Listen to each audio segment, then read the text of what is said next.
সকালে উঠেই দেখি ব্রাশ করতে করতে হঠাৎ করে লক্ষ্য পড়লো এখানে একটা পাখি বাসা করছে।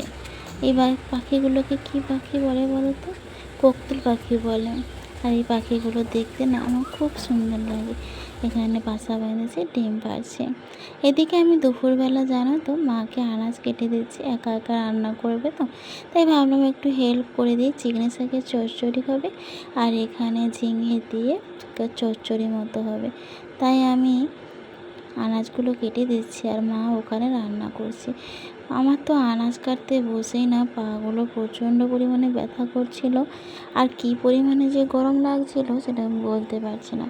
প্রচণ্ড পরিমাণে কিন্তু গরম লাগছিল।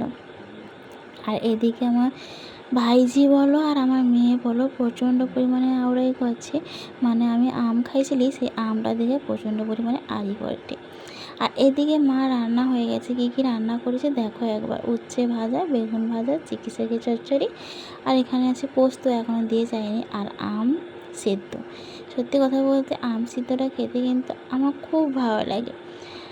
আর বাবার বাড়িতে এলেই শুধু খাওয়া আর খাওয়া। এদিকে ঘুম থেকে উঠতে না উঠতে মা দিয়ে গেল পেয়ারা। সত্যি পেয়ারাগুলো এত পরিমাণে মিষ্টি ছিল, গাছ পাকা পেয়ারা, খুব সুন্দর লাগছিল কিন্তু পেয়ারাটা খেতে। আর এখানে ঘাটে বসে বসে পেয়ারা খেতে দারুণ লাগছিল। আমার বাবার বাড়িতে এলে সত্যি কথা বলতে বেশিরভাগ সময়টাই না আমার এই ঘাটে বসেই কেটে যায় সময়টা। আর এদিকে দেখো একটা রাজহাঁস, এটা কিন্তু সত্যি রাজহাঁস। একজনের ব্রাহ্মণের বাড়িতে রাজহাঁস পেতেছিল, তো ওটা না মানে রোজ ঘুরতে বেরোয় বিকেলে, ঘুরতে ঘুরতে এখানে আমার বাবার বাড়িতে চলে এসছে। ওটাকে ধরে নিয়ে গেল। কি সুন্দর দেখো রাজহাঁসটা, খুব সুন্দর লাগছে।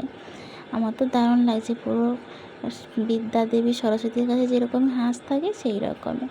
আর এদিকে দেখো আমি বিকেলে একটু মাঠের দিকে এসেছিলাম, মানে সবজি বাগানের দিকে এসেছিলাম, দেখি না এগুলো ফুল ফুটেছে, কি সুন্দর লাগছে না?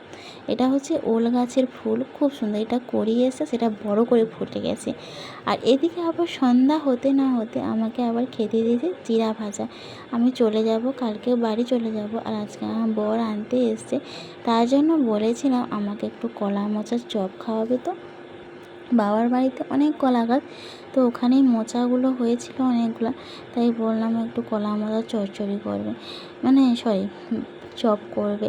তো যেমন কথা তেমনই কাজ, এখানে আমার বৌদি কলা মোচার চপ বানাচ্ছে। সত্যি কথা বলতে আমি কিন্তু কোনোদিন কলা মোচার চপ বানাইনি, তো বৌদি বানাচ্ছে আর আমি একটু হেল্প করে দিচ্ছি শুধুমাত্র। পেঁয়াজগুলো ছাড়িয়ে দিয়েছি, আদা রসুনগুলো ছাড়িয়ে দিচ্ছি। আর এখানে দেখো পেঁয়াজ কুচি অনেকগুলো দিয়েছে। আমি বলেছিলাম যে অনেক যেহেতু দেরি হয়ে যাচ্ছে, তাহলে তুমি একটু পেঁয়াজি মতো করে ফেলো। সত্যি কথা এরকম পেঁয়াজি তো যে হয় না আমি তো কোনো দিন জানি না, তো আমার কথা শুনে করেছিল। দেখো কেমন হয়েছে, একদমই কিন্তু ভালো হয়নি, ঠিক আছে।